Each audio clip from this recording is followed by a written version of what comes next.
Koe lotu whakaaho ki a whakaloto lahi ma whakatoa me lie me he wholofola. Ka veinga, whakamooni, maa siso. Potu wholofola, Filipai vahe uruaki ve stataha, kua mau whanu mutu i he fua o e maa oni. Aia o ku fau mai i a siso kalaisi ke langi ia mo whakamalo ia ai otua. Emeni, ke tau lotu. Otua mafi, koe mata mai, whakahewani ai a Fiona. Whakamalo atu si o tataki mai si e kuwhanonga he wike ngā ue ko eni, pea o ku fia hoku loto i he ku ilo whakapapau siso o ku tāo pe mo koe he taimi kotoa pe.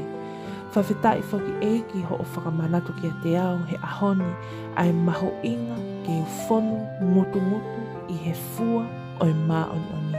He koe taimi o ku fuai ai mā oni i he kuma ui ko e ku whakamooni ia ki a te koe siso. Eiki, toko nia mo ao ke upuke mau ki ho o mā oni pea ke whonu mahua hua e ku mo ui i he whai mā oni he ko e ku whakamooni ia ki a te koe siso. Io ko koe hoku o toa mo ui. Iho hua whape siso kalaisi ko koe hoku whakamo ui. Emeni. Whakamālot ke te koe o ke kau mai ke ta loto huwhia he hauani. Whawhetai ki he eiki koe uki mai whakaloto lahi ai wholofola mai kaweinga o e whiawhini. Ai mahu inga ki a teki tau tolu si ngahi mātua, si kau talavou mai kau whine mui ke tau hoko, ko hakakai o ku whonu i he fua o e mā oni.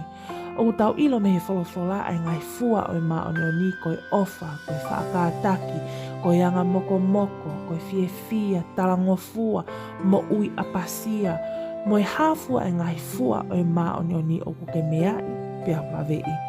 Pea koe mahu inga ia e tau whakapapau i o ku fua e tau mo ui i he mā oni, ke whakamahino ki māmani, koe kau whakamooni ki tau tolu, maa siso. Mahino pe kai fua, pea whonu mutu ai mā oni i he tau mo ui. Mahino ia kui kai ke tau hoko ki tau tolu, koe kau whakamooni maa siso.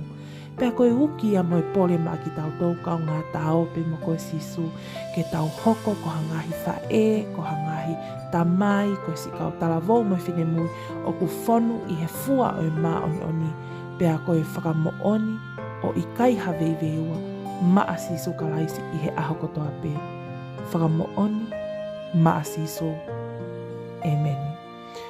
Thank you to you all who have joined and subscribed to this channel.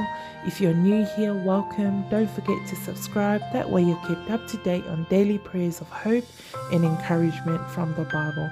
Also check out the description box below for all links to our social media platforms as we provide daily devotions and ministry for the youth and young couples.